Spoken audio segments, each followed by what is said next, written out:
দুই আসনকে আমাদের আগামী রাষ্ট্রনায়ক জনাব তারেক রহমানকে গোপালগঞ্জ 2 আসনকে উপহার দিতে চাই। এই গোপালগঞ্জ 2 আসন থেকে গোপালগঞ্জ 2 আসনের মানুষ চাচ্ছে এবার গোপালগঞ্জ যাতে 2 আসন বিএনপির ঘাঁটি হবে, বিএনপি গোপালগঞ্জ 2 আসন জয়লাভ করবে। আগে মানুষের যে একটা ভুল ধারণা ছিল যে বিএনপি এখান থেকে নির্বাচন করলে ভোট পায় না, কিন্তু আমরা প্রমাণ করতে চাই আমাদের যদি এবার আমি নমিনেশন পাই, গোপালগঞ্জের মানুষ এটা এবার কেন্দ্রকে দেখিয়ে দেবে যে গোপালগঞ্জের মানুষ বিএনপিকে ভোট দিয়ে এই 2 আসনকে আমাদের দেশনায়ক তারেক রহমানকে উপহার দেবে। মাঝিগাতি আমার জন্মভূমি, এই মাঝিগাতিতে আমি বড় হয়েছি, তাই আজকে আমি এই মাঝিগাতি ইউনিয়নবাসীর সাথে মত বিনিময়ের মাধ্যমে আমি আগামী জাতীয় সংসদ নির্বাচন করতে চাচ্ছি। তাই আমি সর্বপ্রথম আমার জন্মভূমি আমার নিজের জায়গায় সেখান থেকে আমি আমার প্রার্থিতা ঘোষণা করছি। আমি নির্বাচন করছি, বিএনপির কাছে আমি মনোনয়ন চাবো।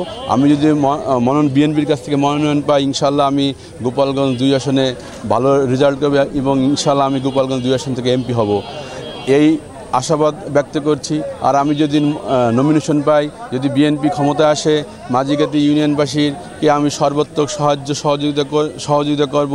যেমন কর্মসংস্থানের ব্যবস্থা, গোপালগঞ্জে মা মাটি মানুষের যে নেতৃত্ব গোপালগঞ্জ 2 আসনে এতদিন যাবৎ এই নেতৃত্ব হয়নি।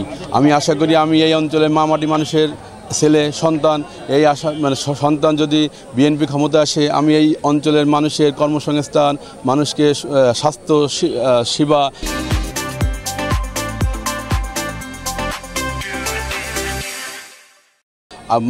বাসস্থান সব দিক দিয়ে আমি সহযোগিতা করতে চাই এবং গোপালগঞ্জকে একটি মডেল, গোপালগঞ্জ 2 আসনকে একটা মডেল আসন হিসেবে গড়তে চাই।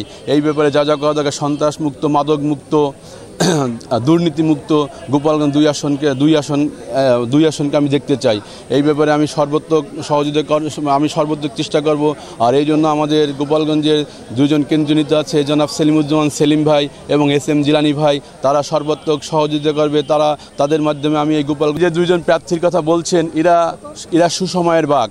বিএনপি যখন প্রতিকূল পরিবেশে ছিল, ইন্দা কেউ গোপালগঞ্জে আসেননি, গোপালগঞ্জের কোনো নেতাকর্মীর সাথে কোনো যোগাযোগ রাখেননি, গোপালগঞ্জের রুট লেভেলে তাদের কোনো যোগাযোগ ছিল না, তারা গোপালগঞ্জ থেকে চলে গিয়েছিল।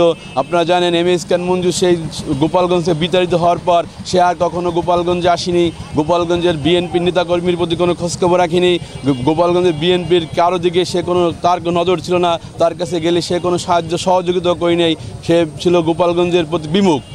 আর আমাদের আরেকজন নেতা ছিল, তিনিও গোপালগঞ্জে আসেননি, তিনিও গোপালগঞ্জের সাধারণ মানুষের সাথে কোনো যোগাযোগ ছিল না। কিন্তু এই বিগত এই প্রতিকূল অবস্থায় আমি এই গোপালগঞ্জের সাধারণ মানুষ এবং গোপালগঞ্জের বিএনপি নেতা কর্মীদের নিয়ে যত দেখেন বিএনপি যে সমস্ত প্রোগ্রাম দিয়েছে, সেই প্রোগ্রামে আমি তাদের সাথে নিয়ে আমি কেন্দ্র ঘোষিত প্রতিটা প্রোগ্রাম আমরা গোপালগঞ্জের মাটিতে বসে আমরা সেই প্রোগ্রাম পালন করছি। আপনারা জানবেন যে আমাদের বিএনপি যে মহাসমাবেশ হয়েছিল ফরিদপুরে, লং মার্চ হয়েছে, এখান থেকে 3-4 দিন আগে যে আমরা সেই শীতকালে কুয়াশার মধ্যে ঘুমিয়ে থেকে আমরা সেই প্রোগ্রাম সফল করেছি। কিন্তু ওই সব প্রোগ্রামে এখন যেসব অতিথি পাখি, এখন যেসব সুসময়ের বাঘ যারা আসতে যাচ্ছে, তারা কেউ কোনোদিন ওই সব সমাবেশে, ওই সব লং মার্চ, রোড মার্চ, বিএনপির কোনো প্রোগ্রাম গোপালগঞ্জের মাটিতে বসে তারা কখনো করি নেই। আমরা করছি শত প্রতিকূলতা, পুলিশের হয়রানি, যারা এখানে স্থানীয় নেতাকর্মী তাদের হয়রানি, সব কিছু মোকাবেলা করে আমরা সামনে এগিয়ে গিয়েছি এবং প্রতিটা নেতাকর্মী আমার সাথে ছিল।